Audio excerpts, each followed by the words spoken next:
ஹெல்த்தியான கோதுமை உருண்டை செய்யலாம் வாங்க. ஒரு 350 கிராம் கோதுமையை எடுத்து நல்லா வறுத்துக்கலாம் வாங்க.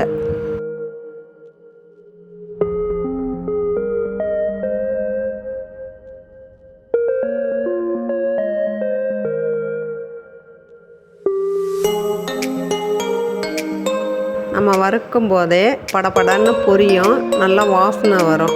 அந்த டைமில் எடுத்து ஒரு பாத்திரத்தில் கொட்டி ஆற விட்டு மிஷினில் கொடுத்து அரைச்சிக்கிட்டு வந்துடுங்க.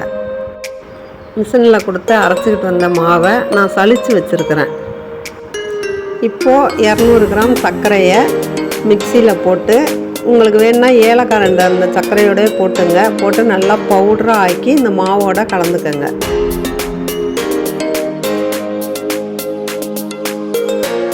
ரெண்டையும் ஒன்றா சேர்த்து நல்லா கலரி விட்டுக்கோங்க. கட்டி இல்லாமல் நல்லா கலரி விடுங்க.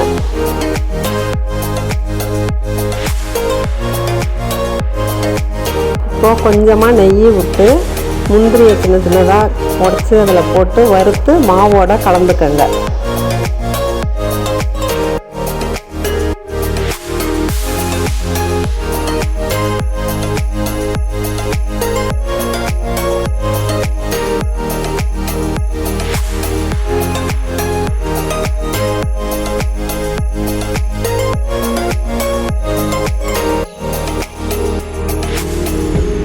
இப்போது ஒரு 100 கிராம் நெய்யை நல்லா சூடுபடுத்துங்க.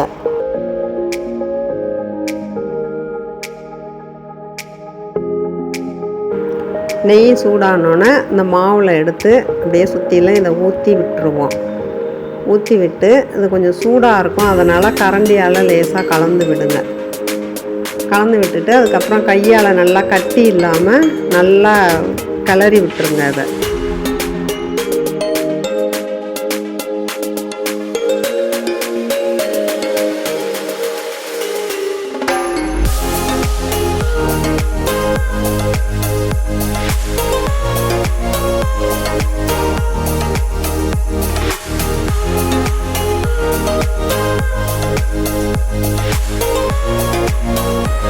இது சூடாக இருக்கையிலே உருட்டணும்னு சொல்லுவாங்க.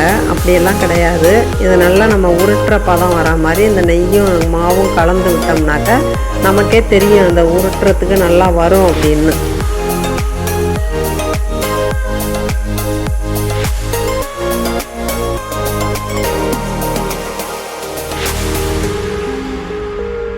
இப்போ உருண்டைக்கு தேவையான அளவு கையில் மாவை எடுத்துக்கிட்டு இந்த கையால் இந்த கட்டைவரல் பக்கத்தில் வச்சு லைட்டாக அப்படி அமுக்கி அமுக்கி உருட்டினீங்கன்னாக்கா அந்த உருண்டை அழகாக வந்துடும். அப்படியே ஒன்று ஒன்றா உருட்டி நம்ம வைக்க வேண்டியது தான்.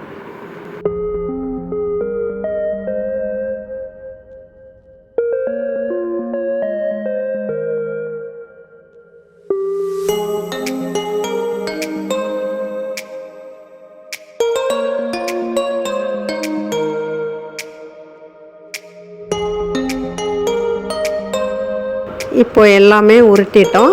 ஹெல்த்தியான கோதுமை உருண்டை ரெடி. நீங்களும் செஞ்சு பாருங்கள். இதை உடம்புக்கு நல்லது.